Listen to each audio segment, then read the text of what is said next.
Bienvenue dans l'univers du podcast Les Néo-Vidéo Marketeurs, le podcast dédié aux entrepreneurs passionnés par le pouvoir du marketing vidéo.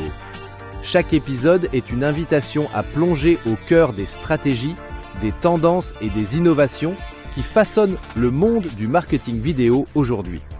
Abonnez-vous dès maintenant et faites partie de cette excitante aventure.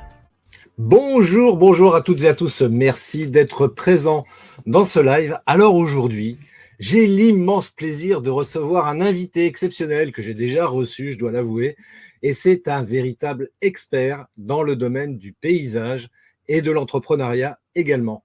Et c'est quelqu'un justement qui aide, qui accompagne tous les professionnels de ce secteur à non seulement vivre de leur métier, mais aussi à prospérer.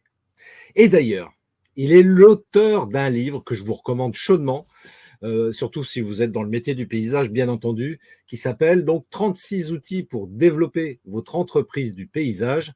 Et il est le fondateur, le créateur de Paysapreneur, donc qui est une plateforme de référence pour tous ceux justement qui souhaitent faire passer leur entreprise de paysage à un niveau supérieur. Grâce à ses conseils hyper avisé, eh bien, vous pourrez comme ça développer votre business. Il a des méthodes qui sont totalement éprouvées et puis il a une parfaite compréhension justement des défis uniques que peuvent rencontrer les paysagistes.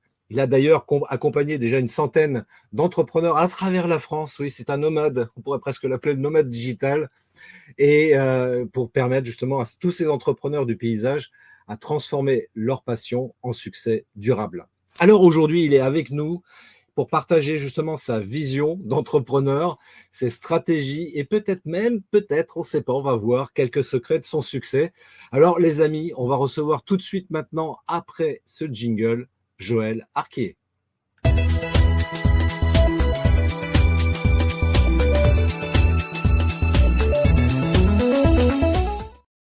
Hello Joël, vraiment c'est un immense plaisir de te recevoir dans mon live.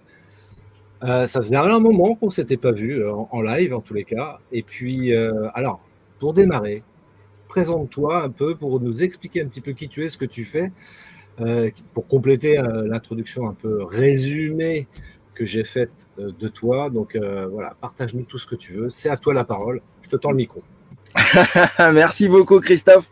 C'est un plaisir d'être avec toi à chaque fois. Je sais qu'un live avec toi est un live réussi, on rigole bien et ceux qui nous écoutent apprennent toujours plein de choses. Donc c'est vraiment un plaisir de participer à tes lives. Je te remercie pour ça. Merci pour ta présentation également. Alors pour faire court, donc moi j'ai toujours été dans le milieu du paysage puisque j'ai commencé un apprentissage dans le paysage en 96. J'avais 15 ans. Et puis j'ai fait apprenti, j'ai fait ouvrier et puis chef d'entreprise.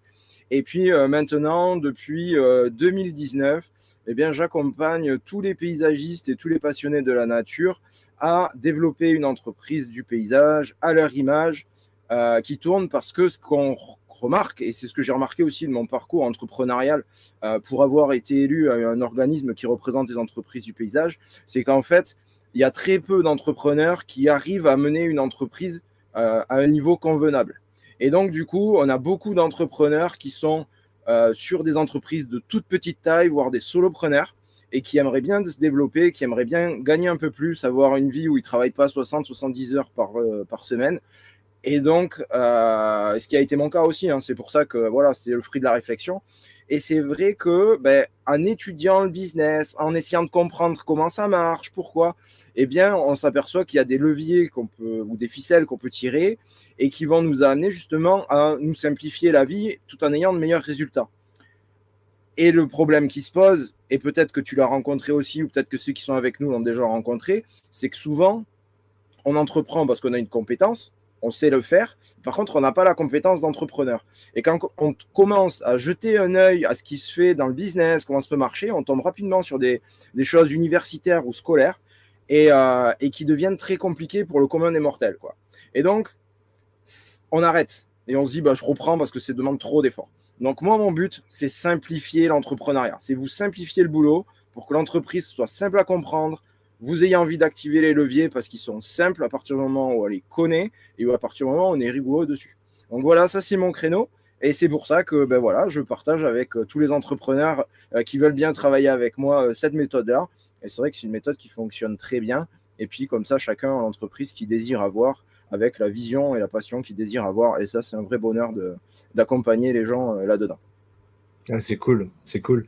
D'ailleurs, par rapport à ça, moi j'ai une question concernant les métiers du paysage, les paysagistes comme on les appelle populairement. C'est selon toi et ton expérience notamment, quels est là où les plus grandes difficultés ou les plus grands défis du moins que rencontrent aujourd'hui les entreprises de paysage et, et puis peut-être deuxième question justement par rapport à ça, qu'est-ce qui fait qu'une entreprise de paysage arrive à être pérenne? Et malheureusement, qu'est-ce qui fait qu'il y en a certaines qui ferment la boutique? Alors, ce qui se passe, c'est que, comme je l'ai dit, c'est un métier de terrain. Donc, on a des freins qui sont traditionnels. Il y en a un qui me saoule plus particulièrement, c'est la micro-entreprise. Donc, tous ceux qui ouvrent en micro-entreprise, quel que soit le domaine d'activité, je vous le dis tout de suite, c'est bien pour tester si vous faites un side business, savoir si vous êtes capable, tout ça. Mais ça a très, très vite ses limites parce que déjà, ça vous bloque au niveau rien que de l'état d'esprit de l'entrepreneur, il n'est pas là puisqu'on vous dit déjà n'en faites pas trop parce que sinon vous allez payer. Donc déjà, ça ne marche pas. De base, ce truc est débile. Mais je peux comprendre pour tester, pour être déclaré le week-end et tout, c'est une bonne chose. Mais après, pour développer un business, c'est pas bon. Ça, c'est le premier point. Et je trouve que, bon, malheureusement, tout le monde dit je vais tester, j'ai pas trop de moyens, je vais faire une micro. Et ça, on voit les limites du truc. Et beaucoup de gens sont bloqués en disant je veux pas déplacer le plafond de TVA, je veux pas dépasser le plafond de chiffre d'affaires. Ça n'a pas de sens. C'est-à-dire, je ne veux pas travailler trop, enfin, je veux pas travailler pour gagner un peu plus, ça n'a pas de sens. Donc, ce truc-là, à mon avis, est un non-sens. Mais bon, c'est comme ça. La deuxième chose qui me gêne, qui gêne les paysagistes dans la Révolution, c'est que comme ils viennent du terrain, ils ont, et je l'ai eu, donc je veux dire, franchement, là-dessus, je dis il, mais je pourrais dire on, quoi. On vient du terrain. Donc, on a une compétence terrain. Donc, on sait appliquer chez nos clients cette compétence terrain et on est bon. Donc, on a plus de clients puisqu'on est bon. Je veux dire, jusque-là, il n'y a rien de nouveau. Ce qui se passe, c'est qu'il y a un moment, quand on fait les comptes, on s'aperçoit qu'on travaille beaucoup pour arriver à remplir son carnet de commandes et arriver à dégager un revenu. Et la deuxième chose, c'est que comme on s'aperçoit qu'on travaille beaucoup, on se dit, tiens, je vais embaucher, je vais prendre un apprenti, je vais prendre un ouvrier. Tant que l'apprenti et l'ouvrier sont avec l'entrepreneur dans le camion et sont exécutants, tous ensemble exécutants, ça se passe pas trop mal. L'entrepreneur galère parce que tout ce qui est paperasse, c'est compliqué, mais grosso modo, ça se passe pas trop mal. Mais à partir du moment où l'entrepreneur veut développer l'entreprise, dire moi j'ai 45, 50 ans, j'en ai marre d'être sur le chantier, je veux un peu souffler, mon corps me fait dire aussi qu'il faut souffler, je vais faire une deuxième équipe, et là ça part en cacahuète totale parce qu'il n'y a pas de management, et c'est parce qu'on ne nous apprend pas les méthodes de management, on ne nous apprend pas à gérer l'humain, on ne nous apprend pas à gérer les hommes, on ne nous apprend pas que le gars qui est à côté de toi, il ne fera pas comme toi, que tu le veuilles ou non, et parfois c'est pas cool parce qu'il ne fait pas du tout comme toi et c'est nul, et d'autres fois il ne fait pas du tout comme toi, mais il fait mieux que toi, et ça c'est génial. Mais trouver l'équilibre, personne n'a appris à le faire. Donc ça c'est un vrai blocage. Je dirais le blocage pour tous ceux qui veulent se développer. Et le deuxième blocage qui est hyper fréquent chez les solopreneurs, quand ils sont au début de leur parcours ou quand ils veulent rester seuls, c'est vraiment le problème de s'assurer que chaque chantier est rentable. Parce que comme ils sont seuls, ils font juste un peu plus d'heures, mais à la fin du mois, ils ont quand même leur revenu. Mais en fait, ils ont fait juste un peu plus d'heures, plus juste un peu plus d'heures, plus juste un peu plus d'heures, et à la fin, ils n'ont pas de vie de famille, ils n'ont pas de vie en dehors du boulot, quoi, en vrai. Et donc là, c'est franchement pénible. Oui, là, on touche là du doigt, je pense, un problème majeur à tous les entrepreneurs, justement sur l'aspect tarification. Combien je tarifie mes services, mes produits, et puis que je puisse, moi, après, pouvoir en vivre, donc dégager des revenus après derrière, quoi. Et c'est vrai que la difficulté que parfois certains rencontrent, c'est de dire je ne vais pas demander trop cher parce que sinon je risque de ne pas trouver de boulot. Mais demander trop cher aussi, ça peut aussi pas être bon. Donc il faut trouver peut-être ce juste équilibre. Et toi, tu accompagnes justement là-dessus pour essayer de déterminer quel est le bon prix pour l'entrepreneur à proposer à ses clients. Exactement. Donc moi, j'ai mis un système qui est à l'envers. Ça veut dire que plutôt que de dire combien est-ce que je dois prendre par rapport à mon marché, je dis marché entre guillemets parce que c'est l'idée qu'on se fait du marché. Jamais, on n'a jamais une vision à 360 du marché dans la zone que l'on dessert. C'est pas possible. Donc, on se fait une idée. Et souvent, cette idée, elle est biaisée parce que par nos biais cognitifs et tout ça. Mais grosso modo, elle ne correspond pas à la réalité. Donc, mais plutôt que de partir de là, on part des besoins de l'entrepreneur. On dit, tu as besoin de combien pour vivre? Tu as besoin de travailler combien de temps? Ou tu désires travailler combien de temps dans ta semaine? Et à partir de là, on va établir une grille de tarifs. Donc, nous, c'est de la main-d'œuvre principalement, enfin, comme beaucoup de métiers d'ailleurs. C'est un métier de main-d'œuvre, donc on va commencer par ce tarif de main-d'œuvre, après on va appliquer des marges sur les produits, sur les fournitures, etc. Mais déjà, on va partir de notre ressource principale qui est notre main-d'œuvre, notre savoir-faire, mais on va vraiment le chiffrer. Ça, c'est le premier point sur le côté mathématique de la chose. Et après, on va travailler sur tout ce qui est, et là, ça va te parler, tout ce qui est biais cognitif, où on va dire, et tu connais sûrement cet exemple, de la bouteille de vin, où tu vas chez des amis, et tu dis, tu connais rien en vin, mais tu veux ramener une bouteille, tu as dit que tu ramenais une bouteille, et tu vas au magasin, et tu te retrouves face au rayon vin. Alors, ça nous est tous arrivé, c'est un espèce de gros panneau qui fait 10 mètres de long, voire 20 mètres de long, et on ne sait pas quoi prendre. Et là, à part si c'est du blanc, du rosé ou du rouge, c'est tout ce qu'on sait. Donc, on arrive là-dedans, ou du champagne, faut pas vexer les champenois. Et donc, on arrive là-dedans, et on se dit, je prends quoi? Alors, si on prend une bouteille à 3 euros, on se dit, non, ça fait radin, même si l'autre ne saura jamais le prix, on est d'accord. On se dit non, on se fait radin, puis le vin, il ne doit pas être bon. Alors si on prend une bouteille à 10 euros, on se dit ouais, le qualité-prix, ça va être pas mal. Puis si on regarde la bouteille à 50, on se dit si je ramène ça, c'est la grande classe internationale. Mais il n'y a rien, aujourd'hui, il n'y a rien qui nous dit que le vin à 50 balles, il est meilleur que le vin à 10 balles, il est meilleur que le vin à 3 balles. Donc, c'est les biais cognitifs. Donc, si on commence à faire des tarifs à ras les pâquerettes, mais en fait, on passe pour un mauvais. Avant de commencer, on est mauvais. Et donc, c'est un truc qui est difficile à comprendre, mais qui est réel, c'est qu'on perd des chantiers, on perd du travail, tout simplement parce que les prix sont trop faibles, alors qu'on croit en gagner. Et les seuls clients qu'on a, c'est des clients qui se saignent aux 80 pour nous payer à un tarif qu'on ne mérite pas, parce que du coup, nous, on ne peut pas en vivre. Et c'est là où vient le problème. Et cerise sur le gâteau, mais alors la cerise vraiment moisie, c'est que les clients qui sont ric-rac et qui ont envie de se payer un jardinier, et on le comprend, mais ne peuvent pas, ben en fait, ils ont trouvé quelqu'un qui est sympa, pas trop cher et qui travaille plutôt bien, et ils vont recommander à tous leurs copains qui n'ont pas les moyens de travailler pour nous, de travailler avec nous. Et donc, du coup, ben, on est pris dans un cercle où on travaille, on a du travail, mais on n'est pas rentable. Donc, c'est bien de avoir un bon prix qui permette de bien servir nos clients aussi, parce que derrière, ça fait des entrepreneurs stressés, et les entrepreneurs stressés, ça ne sert pas bien ses clients. Donc, toi, tu les accompagnes justement pour arriver à définir cette partie tarifaire. Ouais. Et après, il y a aussi toute la gestion. C'est un point qui n'a pas été évoqué pour l'instant, mais ouais. Tu parlais, enfin, tu l'as évoqué indirectement parce que tu disais parfois il y a des entrepreneurs qui vont travailler comme ça 70 heures dans la semaine. Est-ce qu'il n'y a pas aussi cette notion de savoir gérer son temps aussi, au-delà de l'aspect tarifaire au niveau, tu vois, c'est juste gérer son temps, quoi. En fait, pour bien comprendre comment je travaille, on travaille sur l'entreprise, on a travaillé sur 4 piliers. Comme je te disais, moi, ce que j'aime, c'est quand c'est simple. 4 piliers, ça va, je comprends. Jusque-là, tout va bien.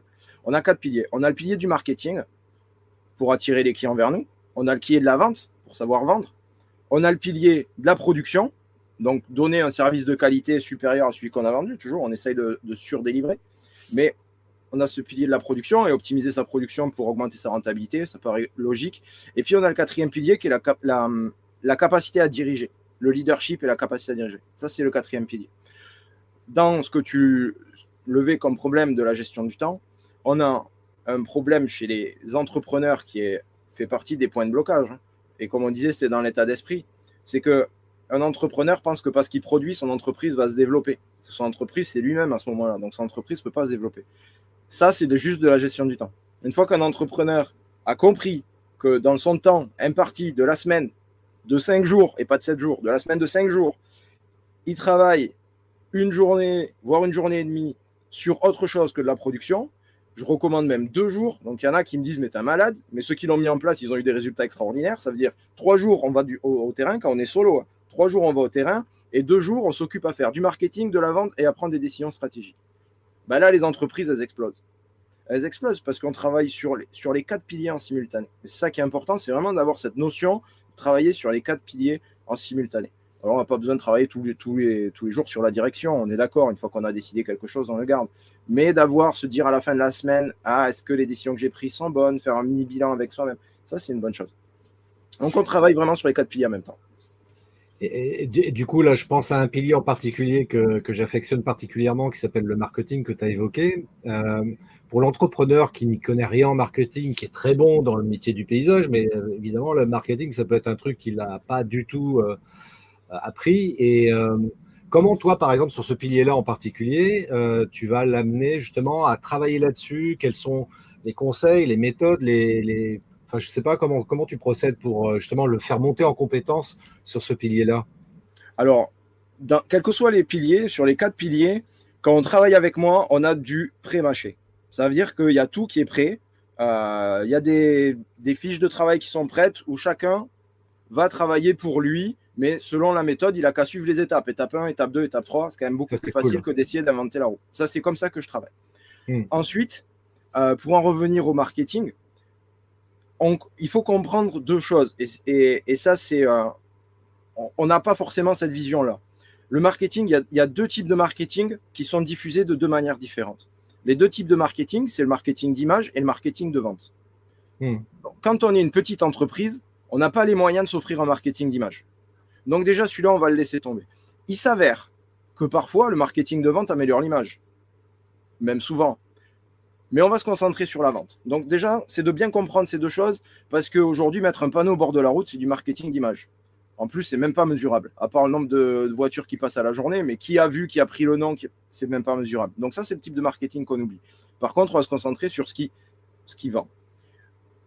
Ensuite, on a 2 manières de diffuser son marketing. On a une manière digitale et une manière physique.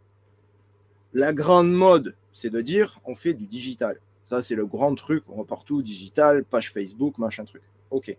Ces 2 piliers sont équivalents. Il n'y en a pas un qui est meilleur que l'autre. Et d'ailleurs, les méthodes qu'on utilise dans le marketing digital étaient bien passées pour le savoir. Les méthodes sur les grandes lignes sont exactement les mêmes qu'au XXe siècle, qu'au XIXe siècle, qu'au XVIIIe siècle, etc., etc. Donc, ça n'a pas changé. C'est juste le moyen qui a changé, le moyen de diffusion. Donc, sur ça, on travaille vraiment sur les 2 manières à avoir quelque chose qui tourne, qui ramène suffisamment de clients, toujours en s'adaptant à l'entrepreneur. C'est-à-dire que si l'entrepreneur, c'est un débutant ou il est solo, il galère, il n'a pas trop de moyens, on va mettre l'accent sur les choses qui coûtent le moins cher possible et qui sont le plus efficaces. Donc, ça serait quoi, par exemple, du coup? Alors, la méthode pépite, la moins chère et la plus efficace, c'est de se construire un réseau. Donc, se construire un réseau, parce qu'on dit toujours, ouais, les mecs, ils réussissent, ceux qui ont des réseaux. Bah oui, c'est vrai. Mais ils n'ont pas les réseaux, ils ne sont pas tombés du ciel. Les réseaux, ils les ont constitués. Donc, pour constituer un réseau, pas la peine d'aller quand on est débutant. Je dis pas, il y en a certains, ça marche, d'autres, ça marche pas. Mais je suis pas contre, mais je suis pas pour non plus. Mais les BNI, les trucs comme ça marche pour certains. Ça coûte un peu d'argent. Quand tu es débutant, pas forcément envie de le mettre. Donc, ce qu'on va faire, c'est qu'on va se faire un réseau gratuit. Donc, comment est-ce qu'on se fait un réseau gratuit? C'est très simple. On se pose une seule et même question et ça marche pour tous les business. Une seule et même question. Qui a les mêmes clients que moi, mais ne prodigue pas le même service que moi? Okay. Qui a les mêmes clients que moi, mais ne fait pas le même service que moi? Ça peut être une association, une entreprise ou une personne individuelle. Et on fait la liste. Blablabla. Deuxième action, on réfléchit à comment, nous, plutôt que d'arriver et de dire « Bonjour, je m'appelle Joël, je sais tailler des... Est-ce que vous voulez m'embaucher ?» Ce qui ne marche pas. On va travailler dans le sens inverse. On va dire « Qu'est-ce que nous, avec nos compétences, on peut amener au client final ?» Donc, si on amène quelque chose à un organisme qui a un client final et qu'on vient compléter son offre, bah bingo, pourquoi il ne nous recommanderait pas? On vient compléter son offre, on vient servir le même client que lui, on amène une plus-value, lui il passe pour quelqu'un de sympa qui a du réseau, et nous, on bosse. Et ça marche tout le temps. Mais attention, il faut encore se dire qu'il y a les mêmes clients que moi, mais ne donne pas le même service que moi, et comment est-ce que je peux aider ou son client final, ou cet entrepreneur-là, ou cet organisme-là, dans son développement, sans que ça me coûte d'argent évidemment, ou ça me coûte du temps, pour aider le client final. On va garder toujours en tête ce client final. Et ça marche très très bien. Donc si vous voulez travailler avec moi, il y a toutes les trames de travail pour ça. Il y a même la trame de comment est-ce qu'on appelle au téléphone et qu'est-ce qu'on dit au téléphone quand on nous fait des objections, j'ai pas le temps, j'ai déjà un jardinier, blablabla. Tout ça, on sait y répondre. Donc voilà. Mais ça, c'est un truc qui c'est gratuit. Hein. Je veux dire, c'est juste du temps, hein. C'est tout. N'importe qui peut le faire. Ah ben voilà. Donc, il faut contacter Joël. Il a pré-mâché le truc. C'est tout pré-mâché, de toute façon. Chacun l'adapte avec sa sensibilité, mais la structure, elle est là, elle est pré-mâchée. Et alors, pour revenir sur ce que tu viens de dire quand même, je joue le rôle du Candide, hein, qu'on s'entende bien, comme ça au moins ça permet de clarifier le... Ouais, vas-y Jean.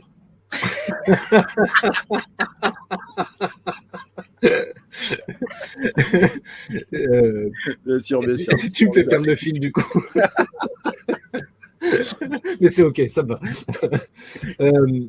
Donc ça veut dire que par exemple, moi je suis entreprise de paysage, moi, je m'appelle Joël, je taille les haies et je vais prendre contact avec une entreprise de paysage qui, elle, fait juste de la tonte de pelouse, par exemple. C'est ça? Je Ouais, vais par la exemple. contacter pour lui dire, bah tiens, on pourrait peut-être collaborer ensemble. Moi, je fais les haies, toi, tu fais la pelouse et on peut travailler ensemble pour le même client, quoi. Voilà, ça marche. Alors en général, les entreprises qui tournent des pelouses taillées. Donc, ce qu'on va, par exemple, si tu veux, pour aller chercher un peu plus loin, ce qu'on pourrait faire, c'est que par exemple, dans notre stratégie marketing, on a dit qu'on faisait de l'entretien de jardin, taille de haie, tonte. D'accord? Jusque-là, vraiment, c'est pas une entreprise qui est très complexe. On fait de l'entretien de jardin, taille de haie, tonte. On se dit, moi, j'ai un truc, c'est que, ok, je sais faire ça, mais je veux me démarquer. Comment est-ce que Mm. je me démarque? Ben, j'ai une sensibilité par rapport aux personnes âgées, par exemple. Et donc, on va dire, ben voilà, moi, ce que je fais, c'est que je tends, je taille. Mais pourquoi, à quoi ça sert? Qu'est-ce que je rends comme service? Ben, qu'est-ce que je rends comme service? Je rends comme service que la personne qui est âgée, elle n'est pas un EHPAD, elle est chez elle, elle est maintenue à domicile, elle a une meilleure qualité de vie, elle est moins malade, elle prend moins de médicaments. Ça, c'est scientifiquement prouvé. Donc, c'est facile d'aller chercher les études sur Internet, de les trouver et de les mettre en avant. Ça, c'est scientifiquement prouvé. Donc, moi, je ne fais pas que tailler des, j'aide les personnes à aller mieux. OK? Qu'est-ce que je vais faire pour trouver des partenaires? Je vais aller chercher des personnes qui font du portage de repas, des infirmières à domicile, des aides ménagères, des aides au repassage, etc., etc., qui travaillent avec ces personnes âgées-là. Et donc, en arrivant, on ne dit pas bonjour, je viens tailler des. Non, on dit bonjour, on a la même mission. On a la même mission. Vous aidez les personnes âgées à se sentir bien parce que vous leur portez le repas, elles sont chez elles. J'ai la même mission que vous. Mais moi, je leur fais le jardin pour qu'elles se sentent bien. C'est vachement important d'avoir un jardin et de prendre l'air pour les personnes âgées. Ah ouais, c'est important. Eh ben voilà. Et là, tu fais ton réseau. C'est comme ça que tu fais le réseau. Ok. Ouais, j'ai compris l'astuce, effectivement. Mais alors, par contre, effectivement, ça demande quand même d'aller, pour le coup, d'aller prendre le temps de démarcher ces entreprises-là pour dire, tiens, toi, tu fais du portage à domicile. Non, comment tu fais? Exactement, c'est ça. C'est C'est du ça? démarchage. Donc, on fait la liste des partenaires possibles. Et Ok, puis, on prend son téléphone ou on se déplace. Et puis, ok. en avant, feu. Ça demande du temps. Il faut se dire que sur toute la liste qu'on a établie de partenaires potentiels, on va peut-être avoir 10 à 15%. Quand on se débrouille bien, on a 10 à 15% de personnes qui ont envie de nous recommander. Je dis bien, ont envie de nous recommander. Sur ces 10 à 15%-là, on a la moitié qui nous envoie des clients de temps en temps. Mais sur cette moitié-là, bah, des fois, ça fait la moitié du chiffre d'affaires d'une entreprise de l'année. Et toi, en termes de préconisation par rapport à ce type de démarchage, tu préconises quoi? Envoi d'un téléphone, enfin d'un email, un coup de fil Ce qu'il faut bien garder en tête, quelle que soit l'action que l'on mène, que ce soit marketing, vente, suivi de chantier, etc. Hmm. On travaille, même quand on est soit avec des particuliers, avec des entreprises ou avec des administrations. On va mettre un peu les administrations de côté, c'est assez particulier. Mais bref, quelle que soit la chaîne de clients qu'on puisse avoir, on travaille avec des humains. Donc, au lieu de se poser la question de comment je vais contacter cette personne-là, la question c'est, je suis un humain, je vais contacter un humain. Quelle est la manière la plus humaine d'aller contacter cet humain en face de moi? Et donc, des fois, on n'a pas trop de temps, donc ça va être le téléphone. Le mail, on peut le recommander dans le sens où si on est un peu timide, de dire j'ai envoyé un mail et je rappelle en disant vous avez reçu mon mail. Ok, ça fait le petit truc pour se rassurer soi plutôt que d'être efficace vraiment.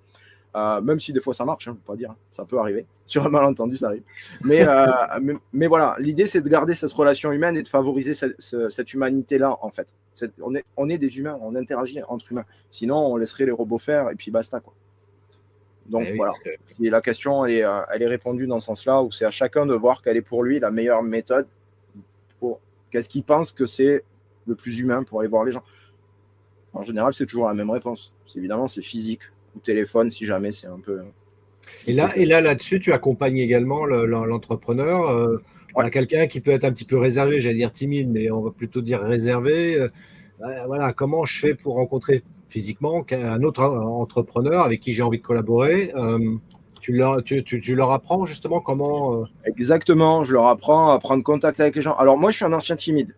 Ah. Donc, parfois, il y a même des restes, tu vois, des trucs. Mais parce que pour vous dire, parce que là, ceux qui me connaissent, ils se disent ouais, Joël, on le voit, les podcasts, les machins, les vidéos, on l'a vu physiquement, il est à l'aise, il a fait des ateliers, tout ça. Ok. Je suis un ancien timide pour te dire à quel point j'étais timide. Quand j'avais 14-15 ans, j'avais un scooter et je prenais le bus devant chez un copain, je garais mon scooter chez lui, on prenait le bus, on allait en ville pour aller au cinéma, on passait l'après-midi en ville et on rentrait le soir.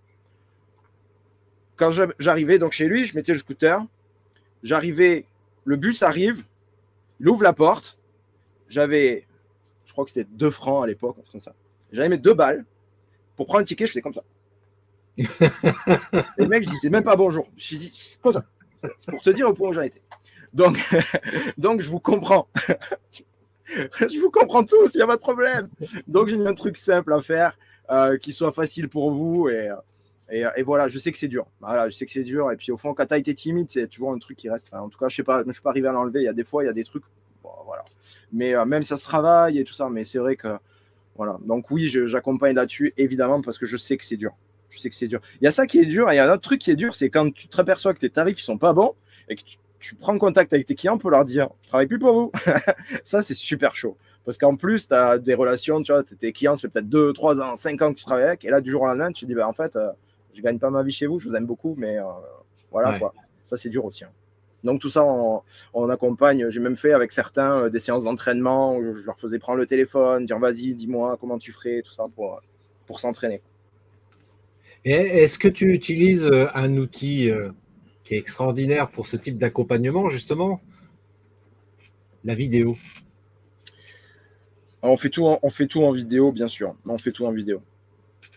Parce que ça, c'est vrai que ça, enfin, si tu l'utilises, tu seras d'accord avec moi, c'est intéressant de dire, bah tiens, on va faire une simulation et on filme tout et ensuite on débriefe là-dessus. Exactement. C'est le meilleur moyen le fait de se filmer. Alors même si si on le fait pas avec un coach comme moi, mais le fait de le faire soi-même, de se filmer, de regarder qu'est-ce qu'on dit, comment on le dit, les défauts qu'on a, derrière ça aide à s'améliorer.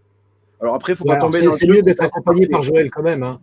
Oui, bien sûr, mais ça c'est comme ou par toi quand on veut faire de la vidéo aussi. Enfin, c'est logique. Mais le truc, c'est que même quand on est seul et voilà et qu'on veut le faire, on peut le faire. Il y a un piège par contre dans lequel il ne faut pas tomber, c'est aller chercher la perfection. Parce que plus on va essayer d'aller chercher la perfection, moins on est naturel. Et moins on est naturel, plus on est robotique. Et plus on est robotique, moins on donne envie. C'est comme les mecs qui t'appellent et qui répètent toujours la même chose pour te vendre des panneaux photovoltaïques. C'est clair. Je veux dire, à un moment, bon voilà. Ils ont essayé les robots, ils ont dit non, ça ne marche pas, on va mettre des humains. Mais les humains font les robots, donc ça fait à peu près le même résultat. Mais c'est très clair. Enfin, tu vois, enfin, 1 heure avant qu'on se connecte, là, j'ai eu un appel marketing et puis là, je me suis dit, tiens, allez, j'ai 2 minutes, je vais la laisser parler, la dame. Et c'était totalement robotisé. On sentait bien qu'elle lisait un argumentaire devant elle, point barre, quoi. Il n'y avait absolument aucune interaction humaine. Hein. Tu vois, donc c'est affligeant, donc ce genre de choses. Mais c'est vrai que c'est bien ça. Et pourquoi je disais que c'est bien de faire aussi appel à toi pour analyser éventuellement quand la personne se filme, parce que quand on se filme soi-même et qu'on se fait une auto-analyse tout seul, alors c'est OK, sauf qu'il y a forcément un truc qui va être biaisé, c'est qu'on est très sévère avec soi-même. Tu vois, on va se dire, ouais, mais là, ça va pas, je fais des mimiques, des machins et tout, et on se trouve moche. Surtout quand on n'a pas l'habitude de se filmer, entre son visage et sa voix, ça fait 2 choses là pour lesquelles on peut avoir des difficultés. En revanche, quand on est accompagné par quelqu'un comme toi, toi, tu vas avoir un regard beaucoup plus neutre. Et là, tu vas dire, bah, améliore peut-être ça, quoi. Ouais, mais j'aime pas mon visage. Mais si, ton visage, il est très bien. Nickel, ton visage, je vois pas où est le problème. Tu vois, enfin... C'est clair. C'est clair. On est souvent pas assez indulgent avec soi-même. Ouais. Clairement. Surtout donc, ne pas chercher la perfection, être indulgent avec soi-même, c'est hyper important. C'est ça, clairement. Et est-ce que, donc on a vu ça, donc pour la prise de contact avec une entreprise avec laquelle on veut collaborer, et ensuite, est-ce que tu donnes tu disais que tu prémâchais un peu le truc, mais c'est pareil, tu vois, une fois que j'ai trouvé éventuellement une entreprise avec laquelle je veux collaborer, concrètement, comment on concrétise le truc, quoi? Est-ce qu'il y a un contrat? Comment ça se passe? Alors moi, ce que j'ai remarqué, et ça c'est d'expérience si tu veux, c'est qu'il y a très peu d'entreprises ou d'organismes à partir du moment où tu partages la vision. Tu vois, comme on l'a dit tout à l'heure, on aide les personnes âgées à rester à leur domicile. Tu vas avoir très peu d'organismes qui vont vous dire ouais, mais allez, on signe un contrat, je prends 10 points de com et tout ça. Franchement, c'est très rare parce qu'on a mis de l'humain. C'est tout. Donc c'est pour ça que je dis ça coûte rien parce que c'est vraiment on a mis de l'humain. Après, oui, ça peut arriver. Souvent, on va rester quand même sur des choses qui sont, on va dire, à la bonne franquette, même si voilà, on devrait formaliser les choses et tout ça. Moi, je pars du principe que quand on fait une collab, quand c'est donnant-donnant, en général, ça se passe bien. Si jamais on constate, mais ça c'est à l'usage, donc c'est pour ça que souvent je dis aux entrepreneurs que j'accompagne, n'arrivez pas en disant ouais j'ai fait un contrat et tout, je l'ai eu fait et ça marche pas. Le gars il dit oh, c'est bon, laisse tomber. Voilà. Donc n'arrivez pas avec des contrats, arrivez juste avec vous, regardez, est-ce que vous arrivez aussi, parce que c'est un donnant-donnant un réseau, donc on ne va pas faire que tirer les bénéfices du réseau, on va aussi l'alimenter. Donc si nous, on arrive à envoyer certains clients qu'on a récupérés à côté, qui auraient besoin de faire du portage de repas ou d'une aide à domicile, et de dire, bah tiens, mais je travaille avec tel organisme, ils sont super sympas et tout ça, et de renvoyer, à partir du moment où les échanges se font d'une manière à peu près équilibrée, tout le monde est très content, quoi. Par contre, il y a un autre truc, c'est que si jamais vous constatez, vous avez mis ça en place, et vous constatez que c'est totalement déséquilibré, vous dites, ouais, c'est cool, je me gave, arrêtez tout, faites un contrat, parce que ça ne va pas durer. C'est clair. C'est clair. C'est normal. Mais après, voilà, faut être. Voilà. On reste dans l'humain. J'aime bien ce truc de. C'est vrai que l'entrepreneuriat, et c'était la première vision que j'en avais, et que l'université en donne, ou les écoles en donnent, c'est que ces machines, on fait des choses, on mesure des choses, des KPIs, des machins, des trucs. Et l'humain, là-dedans, on le perd. Et c'est pour ça qu'il y a plein d'entreprises qui pètent, parce qu'il n'y a pas d'humain. Les managers sont nuls, les gars se font maltraiter, les personnes qui travaillent se font maltraiter, les sous-traitants se font maltraiter, les clients se font maltraiter, parce qu'il n'y a pas d'humain, ça devient robotique, quoi. Et ça, je veux dire, on travaille avec la nature, on travaille avec l'humain, ça fait partie du... Alors justement, tiens, par rapport au pilier management que tu abordes, parce que c'est pareil, c'est pas quelque chose d'inné qu'on ne nous apprend pas forcément ici ou là, mais parce que l'entreprise de paysage qui veut embaucher un apprenti ou un ouvrier, comment toi tu les amènes justement à pouvoir gérer en se basant sur l'humain? Comment tu les amènes là-dessus? Comment tu les accompagnes par rapport à ce pilier-là en l'occurrence? Alors, je les accompagne dans la phase de recrutement et je les accompagne dans la phase dite d'onboarding, ça veut dire d'intégration, et dans la phase de management au quotidien. Donc, vraiment, on travaille sur ces 3 phases-là. Pareil, on valorise l'humain. Phase de recrutement, qu'est-ce qu'on va chercher? Du savoir-être. Je veux dire, aujourd'hui, il y a des gens qui embauchent, qui cherchent, en tout cas, je ne sais pas s'ils les embauchent, mais en tout cas, ils cherchent à embaucher des gars qui sont Bac+2 ou Bac+3 pour faire un trou et mettre une plante au fond, plante qui a un nom dessus avec une étiquette de marqué. Je veux dire, est-ce vraiment nécessaire?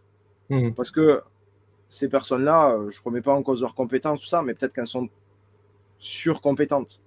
Par contre, c'est aussi peut-être des personnes qui ne sont pas humaines. Alors, il vaut mieux quelqu'un qui ne sache pas trop grand-chose, mais qui a envie d'apprendre et qui a envie de travailler et qui matche avec nous, quoi, avec qui on se tend bien. La question, c'est toujours, est-ce que tu es capable de partir? Ça, c'est un entretien d'embauche, c'est mortel.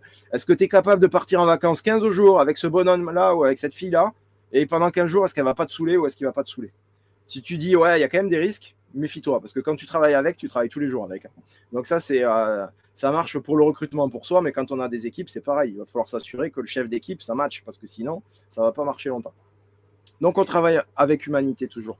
La deuxième chose, dans l'onboarding, il y a un truc qu'il faut fuir, c'est Simon. Tu connais Simon ou pas? Simon, oui, j'ai connu un Simon il y a 2000 ans, mais il n'est plus là. C'était Simon Pierre, mais c'est pas lui. Ce qu'on veut, il va pas monter nous aider lui. Mais ce qu'on veut, c'est pas de Simon. Qui c'est Simon? Ce que j'appelle, c'est Simon dans le camion. C'est quand tu viens, t'embauches un mec, tu dis bon écoute, tu vas voir, je vais te prendre, on va au chantier, je vais te montrer comment ça marche. C'est mort. Dans 1 mois, 2 mois, 3 mois, il est plus là. Et on veut pas de Simon dans le camion. Ce qu'on veut, c'est que la personne elle se sente bien, lui montrer comment l'entreprise se passe, etc. Et lui mettre des procédures. Alors, ça ne veut pas dire que la procédure, ça ne veut pas dire qu'on transforme les gens en machines. Ils ont un libre arbitre, ils ont une capacité à décider à l'intérieur de la procédure, mais il y a quand même des règles professionnelles, quel que soit le métier d'ailleurs. Il y a des règles professionnelles. Donc, on va respecter ces règles-là. Au milieu, pas de problème. Si on a compris ça, ça match. Ça match. Donc, il y a ça. Et dans le management au quotidien, on a 6 réunions à faire. Alors là, tout le monde se dit « Ah, 6 réunions, quelle horreur !» On a 6 réunions à faire, je suis désolé, c'est comme ça. Donc, les réunions, c'est pas autour d'une machine à café, ou c'est pas dans le camion, ou c'est pas sur un coin de mini-pelle ou de tondeuse. Les réunions sont formalisées, mais c'est très simple à mettre en place. Réunion journalière pour s'assurer que les chantiers vont bien se dérouler. Réunion hebdomadaire, 1 ou 2, pour s'assurer quels sont les objectifs de la semaine et comment on va les faire et qu'est-ce qu'on a fait la semaine dernière et qu'est-ce qu'on a amélioré. Réunion mensuelle pour donner un axe de travail. Trimestrielle pour voir si les objectifs de l'entreprise sont toujours sur la bonne voie. Annuelle, réunion stratégique un peu plus lourde là, mais qui va nous donner vraiment un axe de travail pour l'année avec des vrais objectifs et impliquer les équipes. Et puis la réunion individuelle. Alors légalement, on doit faire, en Belgique, ça doit être pareil. Je dis ça parce que tout à l'heure, tu as dit que je coachais en France, mais je coach en Belgique, mon ami, je coach en Belgique. Écoute, et donc, je ne sais pas, moi, tu sais, j'ai été chercher sur Internet des infos pour faire cette présentation. Je n'ai pas vu que tu coachais en Belgique. Je suis désolé, c'est pas non, mais écrit écoute, international ou pas. Bon, bref. Donc, mesdames, messieurs, Joël travaille à l'international. Voilà, il faut le savoir. Ouais, enfin, pas trop loin. Et donc, ce qui est... on a aussi, donc en France, en tout cas, c'est obligatoire. C'est l'évaluation individuelle. Tu sais, quand tu es salarié, tu dois passer une évaluation. Ouais, je crois que c'est tous les ans ou tous les 2 ans. C'est tous les ans, ouais, normalement. Ouais, c'est complètement débile parce que tu t'aperçois au bout d'un an que tu as un salarié qui peut-être il va pas bien. Bon. Donc, on a des réunions individuelles au moins tous les trimestres et en fonction des besoins du salarié, et je dis bien en fonction des besoins du salarié, on peut les accélérer. Et là encore, c'est de l'humain. On accompagne nos salariés et nos sous-traitants d'ailleurs aussi, quand c'est des solos, on les accompagne dans un épanouissement au sein de l'entreprise et dans un épanouissement individuel. Il faut que les gens grandissent avec nous. Sinon, on les perd. Non seulement on les perd, mais en plus, on n'a pas fait notre job parce que quand tu es un manager, tu es un coach, donc tu aides les gens à être meilleurs. Pour moi, c'est une évidence. Donc, si tu dis une fois par an, tu es en train de réfléchir si ton gars il va bien. Ah, t'as divorcé, je savais pas, tu vois, n'importe quoi. Donc voilà, c'est des choses à prendre en compte aussi. Et ça permet aussi, le fait de faire ça, de se rendre compte avant qu'ils arrivent des problèmes qui sont sous-jacents. Quand on voit que les personnes vont mal, on sait que derrière, potentiellement, il y a des problèmes qui vont arriver et qui vont déteindre sur l'entreprise. Et ça, c'est super important. Bon, ces 5 réunions, elles sont faciles à mettre en œuvre. Évidemment, il y a les trames qui sont faites. Donc, tous ceux qui veulent manager, tout est prêt. Vous avez des fiches à remplir pour les réunions, c'est tout simple. Et ça aide aussi à... On pense qu'on perd du temps en réunion, mais en fait, on en gagne énormément. Énormément. Donc, si vous avez des gars, faites des réunions. Voilà. Joël, il va tout vous expliquer comment faire ça. Ça, c'est bien.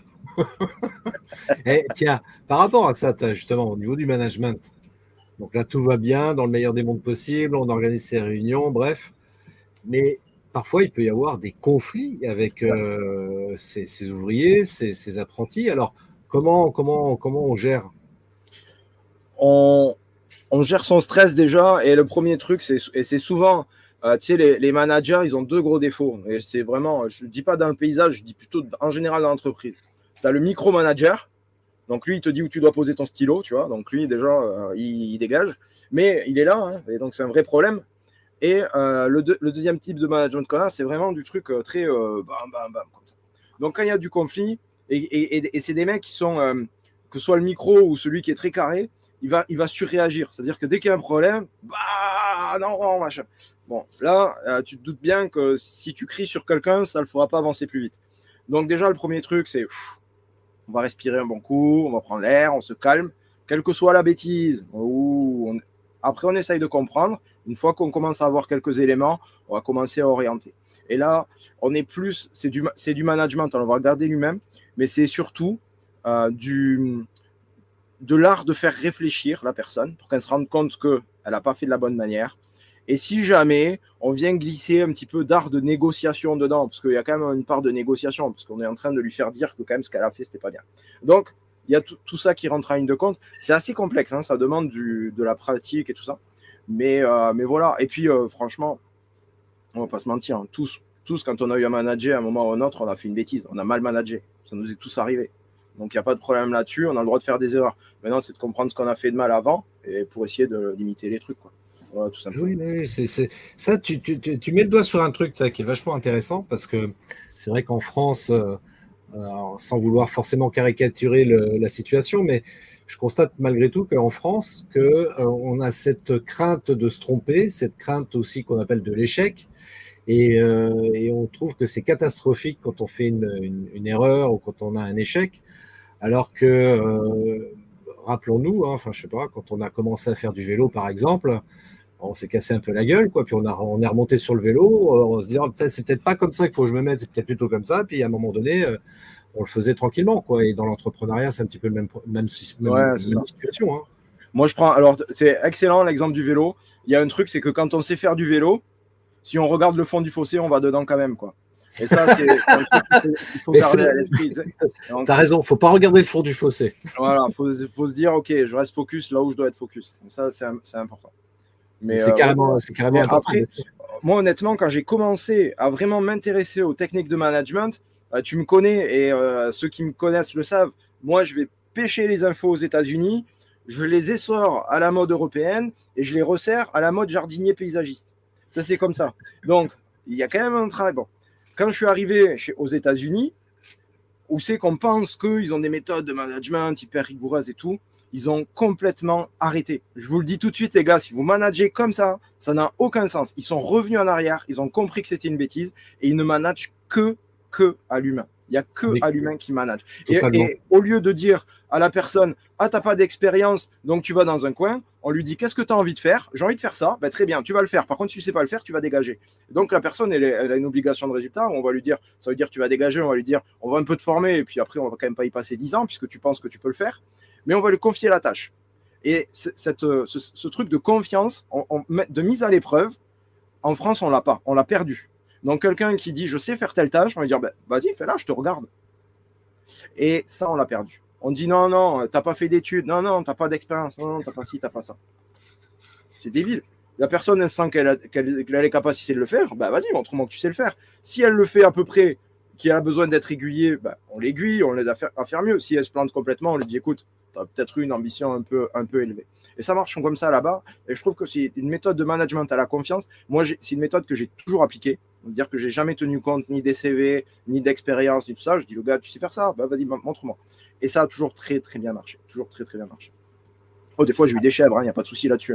Mais de temps en temps, j'en ai dans le jardin, mais j'en ai eu, c'était des personnes humaines, quoi. Mais c'est pas grave, ça arrive. Mais voilà, je préfère avoir quelqu'un qui me dit j'ai envie d'essayer ou je pense que je peux le faire et qui se trompe que quelqu'un qui sait le faire et qu'on laisse dans un coin à faire une tâche dans laquelle cette personne ne s'épanouit pas, quoi. Ce que tu dis là, ça me fait rappeler cette anecdote que parfois je raconte, tu vois, parce que tu parlais de BNI tout à l'heure. Moi, j'en ai fait partie de BNI en France pendant 3 ans. Et au cours de ces 3 années-là, à un moment donné, j'étais parti aux États-Unis et je me suis dit, tiens, j'ai un peu de temps et j'ai envie d'aller rencontrer des groupes BNI américains pour voir si ce qui est fait en France, c'est la même chose qu'aux États-Unis. Eh bien, ça n'avait rien à voir. Autant les groupes BNI en France, c'est très, allez, à la militaire, hein, on fait comme si, attention, c'est chronométré. Aux États-Unis, mais on sent de l'humain, du vrai humain. Quand je suis revenu en France, j'ai dit, les mecs, mais vous êtes à la ramasse, quoi. Ouais, c'est ça. On fait, tu sais, on est entrepreneur. Ouais, c'est bon, arrête. Entrepreneur. N'importe quoi. Ouais, tu peux être entrepreneur, il n'y a pas de problème. Maintenant, avoir un ego là, tu vois, ça va pas. Voilà. Ben oui, faut remettre les choses à leur place. Et puis, c'est vrai que cette histoire en France, là, si tu as bac plus 5, je te prends, toi, tu as juste ton CAP, je te prends pas, mais arrêtons le délire, quoi. Arrêtons le délire. C'est délirant. C'est comme ça que tu te retrouves avec des bacs plus 5 qui sont cassés à la caisse de supermarché parce qu'il n'y a jamais personne qui leur a dit ah ben non, vous êtes surdiplômé. Il y a des trucs, moi, ça vous êtes surdiplômé. Tu le crois? Vous êtes surdiplômé? Bah non. La personne, elle est diplômée, ok, au-dessus. Elle prend le boulot pour le prix que tu lui en demandes. Ça marche, quoi, tu vois. Enfin, je veux dire, à un moment. Ça, c'est pareil, c'est un truc qu'on n'a pas parlé, mais dans la phase de recrutement des personnes, il faut arrêter de prendre les barèmes parce que quand tu as une convention collective, tu as des barèmes. Alors, nous, c'est des O et des E. Donc, après, c'est cadre. Donc, tu as O1, O2, O3. Alors, tu regardes, tu dis oh, ben, je vous prends en O2, vous êtes SMIC plus 20 centimes. Ça vous convient? Sauf que l'autre, derrière, s'il faut, il a 3 gosses à faire manger, tu vois. Et tu vas lui dire ouais, mais. Donc, il a besoin, il va prendre le job, mais le premier qui lui paye 10 balles de plus, il s'en va. Donc, on commence à recruter déjà à l'envers. Ça veut dire qu'on dit quel budget j'ai pour ce poste-là. Ouais. Et quand la personne elle a un entretien avant, je lui dis vous avez besoin de combien? Combien vous voulez gagner? C'est aussi simple que ça. Vous avez besoin de combien pour vivre? Parce que la personne elle ne dit jamais ouais je veux 2000 ou je veux 2005. Elle ne dit pas ça. Elle dit oui je ne veux pas trop. On dit ok bah, pour vivre tu as besoin de combien? Et là ça marche parce que dire ouais mais moi j'aimerais bien avoir 2000. Ok on regarde le poste, ça ne correspond pas. On dit bah désolé j'ai pas les moyens. On regarde le poste, ça correspond. On dit bah parfait très bien allons-y. Et là on a une personne qui est motivée parce qu'elle n'a pas de problème de fric à la fin du mois. Si elle n'a pas dit n'importe quoi, elle n'a pas de problème de fric. Donc, ses problèmes à la maison de faire bouillir la marmite, ben, elle ne l'a pas. Donc, quand elle arrive, elle bosse, quoi. Elle est focus sur son boulot et elle est épanouie. Et ça, ça vaut toutes les petites économies de quelques centimes d'euros à l'heure. Hein. Carrément. Alors, on arrive presque à la fin de ce live, Joël. Pour les gens qui nous écoutent ou qui nous regardent au choix, comment on fait pour te contacter? Alors, comme je viens de le voir, tu l'as mis paysappreneur.com. C'est quoi cette question, Christophe?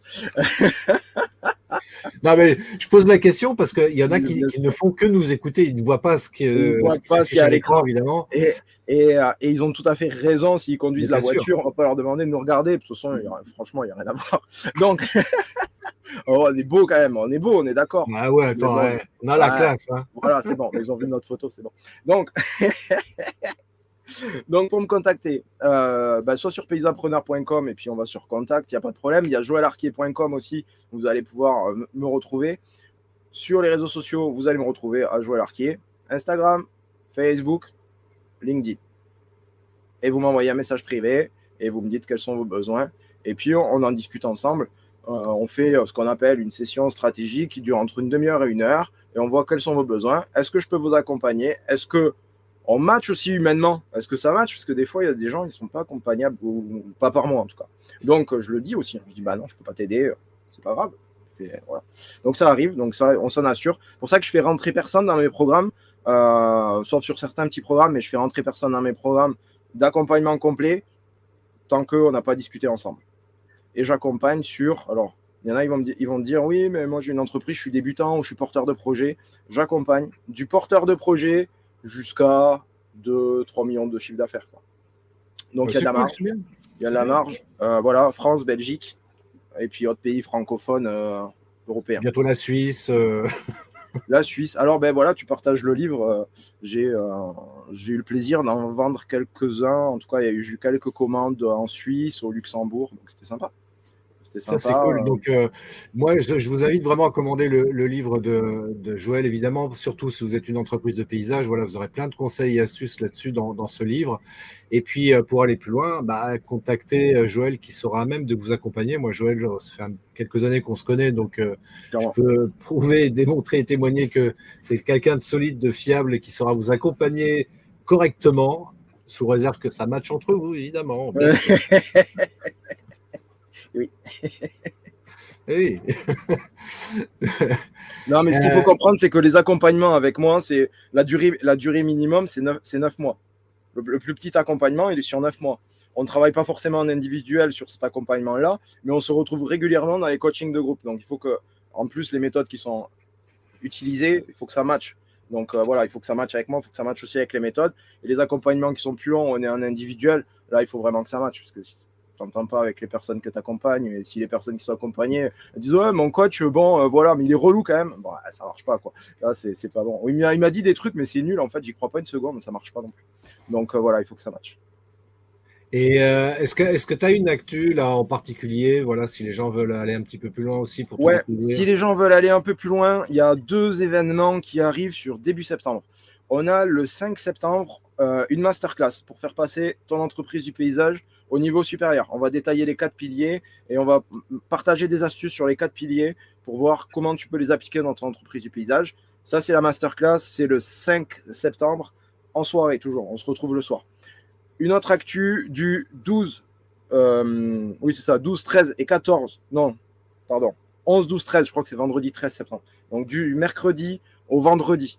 On se retrouve en atelier tous les soirs pendant 2 heures. C'est un atelier qui est consacré au digital et à la communication digitale, qui est co-animé. Donc, il y a moi et puis Julie, que j'ai déjà interviewé. Donc, si vous allez sur ma chaîne YouTube, vous allez voir, il y a 2 interviews de Julie, une sur le digital, une sur les newsletters. Et on a fait une collaboration, on travaille ensemble. Elle va vous expliquer la technique et moi, je vais vous dire comment on l'implante pour les paysagistes. Et ça dure 3 jours, 3 soirées.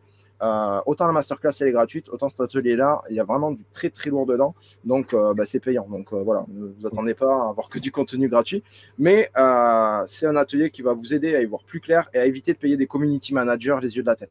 Voilà. Vous dire ça c'est super cher, ça rapporte rien, donc ça fait partie du marketing d'image, community manager. Non mais je dis ça parce qu'il y en a plein qui me disent ouais les réseaux sociaux ça me saoule, je prends un community manager à 300 balles par mois. Tu as essayé de faire une pub Facebook à 300 balles par mois pour voir combien ça va te rapporter. Je pense que déjà, tu vas commencer à rentrer pas mal. Donc voilà, c'est tout ça qu'on travaille. Et là, on va vous expliquer comment est-ce qu'on fait techniquement pour mettre tout ça en place. Donc ça, c'était l'actu. Mais il me semble, Christophe, pour rebondir sur l'actu, que tu as sorti un livre récemment. Non. Si. Un très bon livre. Un très très bon livre. Non, j'encourage tout le monde à lire. C'est pas vrai. Ah, non, c'est pas vrai.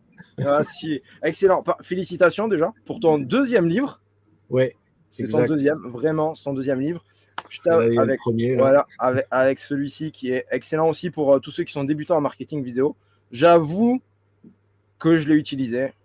J'avoue que ça marche. Et j'avoue, quand ça fait un moment que je ne l'ai pas réouvert et que des fois, je fais des bêtises que tu as dit qu'il ne fallait pas faire. Mais... c'est pas grave. C'est pas grave. C'est bien qu'il fonctionne très, très bien. Et ton livre sur le neuromarketing, vraiment, j'ai été impressionné par la qualité de ton travail. Je te le dis franchement. Je ne l'ai pas fini, mais j'étais impressionné par la qualité de ton travail, la qualité de recherche et tout ça. Je trouve vraiment très, très bien.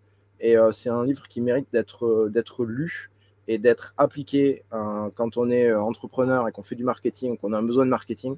C'est excellent parce que tu nous partages des principes qu'on connaît quand même un peu ou dont on a déjà entendu parler à la télé ou machin. On nous dit « Ah oui, des fois, ils envoient des odeurs pour faire acheter des trucs, tout ça. » Mais qu'on ne sait pas trop comment utiliser. Et toi, tu nous aides à les utiliser. Et en tout cas, bravo pour ton livre. Et bon lancement à toi, parce que ça fait pas longtemps qu'il est sorti. Donc vraiment, bon lancement. Et achetez-le, il est excellent. Bah écoute, merci beaucoup Joël pour ce témoignage. Et c'est vrai que dans ce livre-là, très rapidement, parce que ce n'était pas l'objet de ce live, mais très rapidement, c'est vrai que je propose également un plan d'action sur 6 mois. Tu vois, moi, c'est pas sur 9 mois, c'est sur 6 mois.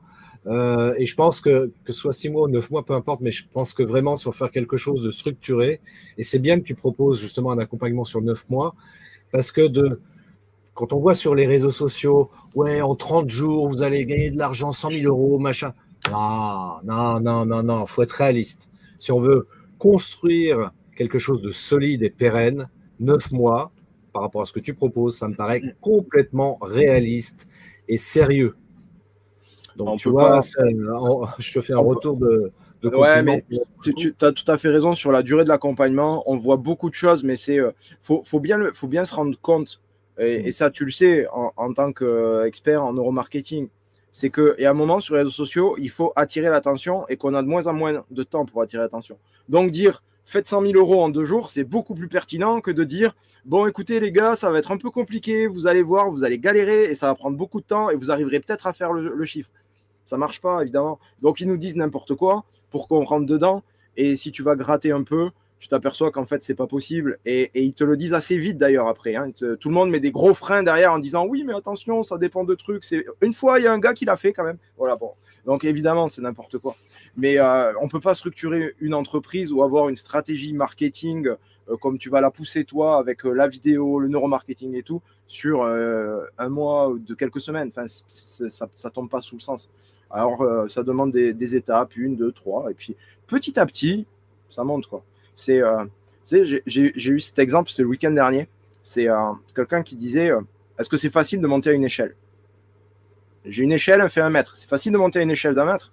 Ouais, c'est facile. Super. Bon, maintenant, j'ai une échelle, elle fait 1 mètre. Par contre, il n'y a pas de barreau. Voilà, en gros, c'est ça. Toi, on te dit tu vois, en haut, il y a un barreau en haut, tu y arrives. Mais il n'y a rien en bas. Donc, ça ne marche pas. Donc, il faut monter un barreau. On arrive, on monte même au-delà d'1 mètre. Mais voilà, il faut qu'il y ait vraiment ça. Et ça demande du temps. Et pour tous ceux qui pensent avoir des recettes miracles ou qui pensent que sur Internet, on trouve des recettes miracles, c'est pas vrai. On trouve des escrocs, ça c'est vrai. Mais on ne trouve pas de recettes miracles. Ça demande du temps, des efforts, passer à l'action et se mettre dedans, quoi. Mais après, les résultats, ils sont là, quoi. Par contre, les résultats sont là, ça c'est clair. Quand tu fais l'effort, tu les as. Exactement. Donc voilà, si vous voulez avoir des résultats qui soient intéressants, en étant accompagné par quelqu'un de sérieux, de professionnel, Joël, voilà, paysappreneur.com, hein, par exemple, voilà, vous allez sur paysappreneur.com, vous contactez Joël. Sur LinkedIn aussi, tu évoquais ça aussi tout à l'heure. Donc voilà, je pense qu'on a fait à peu près le tour. Donc vraiment, moi, je vous invite, hein, si il y a un entrepreneur du paysage là qui nous regarde ou qui nous écoute, peut-être le moment, maintenant, d'appeler ou de contacter Joël. C'est quand le meilleur moment pour planter un arbre, Christophe? Maintenant. C'est maintenant. J'ai vu que tu avais posé la question sur les réseaux, c'était cette semaine, je crois, ou la semaine dernière, je sais plus. Ouais, je sais plus, ouais, je me rappelle plus, ouais, mais c'est ouais. Ouais, c'est vrai qu'il y en a tu sais, qui tergiversent beaucoup. Alors attends, faut que j'attende. Je vais me former, puis peut-être dans un an, je vais commencer peut-être faire quelque chose. Tu vois, enfin, dans un registre complètement différent, mais je pense à cette. J'ai pas les chiffres sur l'entrepreneuriat en général ou sur l'artisanat en général, mais par contre, j'ai les chiffres pour les entrepreneurs du paysage. Aujourd'hui, un entrepreneur du paysage sur 2, à 15 ans, l'entreprise n'existe plus. 1 sur 4 à 6 ans n'existe plus. Et on s'aperçoit que plus de 85% des entreprises sont des entreprises où il y a moins de 5 salariés dedans. Donc ça veut dire que des gens qui attendent en se disant ouais mais je vais quand même faire ci, je vais essayer ça, je vais faire par moi-même et tout ça, bah oui très bien, mais tu vas mettre tellement de temps qu'au bout d'un moment tu vas être dégoûté. C'est juste ça en fait. Je dis pas nous les coachs on n'a pas de recette miracle, je veux dire tout ce qu'on a, il y a de nous évidemment dedans, il y a des méthodes qui fonctionnent dedans, mais tout ce qu'on fait gagner c'est du temps et un état d'esprit en te disant c'est possible, en sachant que c'est possible puisque la méthode que tu es en train d'utiliser elle fonctionne. Donc, c'est juste ça, en fait. Donc, tous ceux qui disent « Oui, mais je vais attendre un peu », la question, c'est « tu as envie de perdre combien de temps, en fait ?» Tu as envie de perdre 2 ans, 3 ans? Est-ce qu'au bout de 3 ans, tu vas dire « Ah, c'est bon, j'en ai assez perdu, j'arrête ?» Non. Il y a un moment, faire le saut, faut y aller, et puis, tu vois. Mais ça marche. Ça marche. Les méthodes sont là. Voilà. Donc, vous avez compris, vous contactez Joël dès maintenant. Et vous contactez Christophe si vous faites du marketing vidéo. Voilà, c'est tout. C'est tout. C'est simple la vie en fait, tu vois. Très simple. En tout cas, merci infiniment Joël pour cet échange. Merci à toi, très Christophe. riche et puis très plaisant également parce que c'est vrai qu'on rigole beaucoup, donc ça c'est cool. Et puis on reste en contact et on se dit à très très bientôt. À bientôt Christophe, merci beaucoup pour ton invitation. C'est toujours un plaisir de partager avec toi. On passe toujours un bon moment. Donc vraiment, merci pour ça. À bientôt les amis. Ciao. Salut, ciao, ciao. Si vous avez apprécié cet épisode, n'oubliez pas de vous abonner à Les Néo-Vidéo Marketeurs. Votre avis compte énormément pour moi. Alors, si vous avez un moment, laissez-moi un commentaire. Vos retours sont précieux et m'aident à améliorer constamment le contenu que je vous propose. Et enfin, si vous pensez que ce que vous avez entendu aujourd'hui pourrait intéresser d'autres personnes, n'hésitez pas à partager cet épisode sur vos réseaux sociaux préférés.